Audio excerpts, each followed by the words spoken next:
ഇതൊരു Pongala വീഡിയോയാണേ. Comment box open ആണ്. പൊങ്കാല ഇടേണ്ടവർക്ക് പൊങ്കാല ഇടാം. 90s കൂടുതൽ മനസ്സിലാകുന്നൊരു കാര്യമാണ്. നമ്മൾ പഠിച്ചുകൊണ്ടിരുന്ന സമയത്തെ ഏറ്റവും കൂടുതൽ പിള്ളേർ തോറ്റവും തല്ല് വാങ്ങിയതും ഫ്രഞ്ച് വിപ്ലവവും റഷ്യൻ വിപ്ലവവും പഠിക്കാത്തതിനാണ്. പക്ഷേ ഇതെന്തിനാണ് പഠിപ്പിച്ചതെന്ന് നമുക്ക് തന്നെ അറിയത്തില്ല. പിന്നെ അതുപോലെ തന്നെ ഈ ഫ്രഞ്ച് വിപ്ലവത്തിലും റഷ്യൻ വിപ്ലവത്തിലും പങ്കെടുത്തവർക്ക് പോലും ഇത്രയും തല്ല് കിട്ടിയിട്ടുണ്ടെന്ന് എനിക്ക് തോന്നുന്നില്ല. പിന്നെ നമ്മൾ ഇതിൻ്റെ പുറകെ പോയപ്പോൾ അവർ ചെയ്ത് എന്താണ്, അവർ ഫോൺ കണ്ടുപിടിച്ചു, ഇൻ്റർനെറ്റ് കൊണ്ടുവന്നു, ഒരു ആപ്പ് കണ്ടുപിടിച്ചു. എന്നിട്ടിപ്പം ഈ തോറ്റവനും തല്ല് കൊണ്ടവനും എല്ലാം ഈ ആപ്പെ ഞെക്കിയിട്ട് ഇപ്പോൾ പറയാണ് ജെമിനി ഫ്രഞ്ച് വിപ്ലവം എന്താണ്, റഷ്യൻ വിപ്ലവം എന്താണ്. സിസ്റ്റം ശരിയല്ല. അതുപോലൊരു കാര്യമാണ്, നമ്മുടെ ഒരു ഫേമസ് പദ്യമാണ്, അങ്കണത്തൈമാവിൽ ആദ്യത്തെ പഴം വീഴുകയെ അമ്മതൻ നേതൃത്വത്തിൽ നിന്ന് നടന്നു ചൂട് കണ്ടു. പക്ഷെ ഇതൊക്കെ നമ്മൾ ഒരു അമ്മ വ്യസന സമേതമായി മകനെ കുറിച്ച് ഓർത്തുകൊണ്ടുള്ള ാണ്. നമ്മൾ ഈ ഫീലൊന്നും ഉൾക്കൊള്ളാതെ കാണാതെ പഠിക്കുകയാണ്. കാരണം എന്താണ്, ഇത് കാണാതെ പഠിച്ചില്ലെങ്കിൽ നമ്മുടെ കണ്ണീർ നരിക്കും കണ്ണുനീര് വരുന്നത് ടീച്ചർ തല്ലിയിട്ട്. സിസ്റ്റം ശരിയല്ലെന്നേ.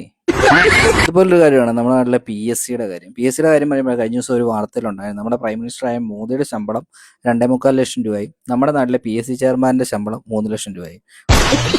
അതുപോലെ നമ്മുടെ ഒരു കൂട്ടുകാരനുണ്ടേ, വീട്ടിൽ ഭയങ്കര പേടിപ്പിച്ച് വളർത്തിയതാണ്. അതായത് നമ്മളോട് പോലും മിണ്ടാൻ പേടിച്ചാണ് അവൻ വളർന്നത്. അവനെ കഴിഞ്ഞ ദിവസം കണ്ടപ്പോൾ അവനോട് ഞാൻ ചോദിച്ചു, നീ എവിടെ പോയാന്ന് ചോദിച്ചു, പറയാം PSCയുടെ എക്സാം. ഏതാണെന്ന് ചോദിച്ചാൽ പറയാം SI ടെസ്റ്റ് ആന്നേ. ഞാൻ ചോദിച്ചാൽ നിന്നെ കൊണ്ട് ഇതൊക്കെ പറ്റുവാടാ? അപ്പോൾ അവൻ പറയുവാണേ, വീട്ടിൽ നിന്ന് പറഞ്ഞെന്ന് സർക്കാർ സർവീസിൽ കയറിയാൽ മതി, ഏത് പോസ്റ്റാണെങ്കിലും കുഴപ്പമില്ലെന്ന്. സിസ്റ്റം ശരിയല്ല. അതുപോലെ തന്നെ ഈ PSCയുടെ ഒക്കെ ക്വസ്റ്റ്യൻ ശ്രദ്ധിച്ചിട്ടുണ്ടോ? കുറേ പ്രഭുക്കന്മാരുണ്ട്, ഡൽഹൌസിയും മൗണ്ട് ബാറ്റണും. ഇവന്മാരെയൊക്കെ ഈ പ്രഭു എന്ന് വിളിച്ചിട്ടാണ് നമ്മൾ സ്വയം അടിമത്തത്തിലോട്ട് പോയി. അതിന് വിളിച്ചു പോകുന്ന പോലത്തെ കുറേ ക്വസ്റ്റ്യൻസും. മൗണ്ട് ബാറ്റൻ പ്രഭുവിൻ്റെ ബാറ്റിൻ്റെ പേരെന്നാണ്. അന്നൊന്നും എനിക്കറിയാവുന്ന ഒരു ബാറ്റേ ഉള്ളൂ, സച്ചിൻ്റെ MRF എന്ന ബാറ്റ്. സിസ്റ്റം ശരിയല്ലെന്നേ.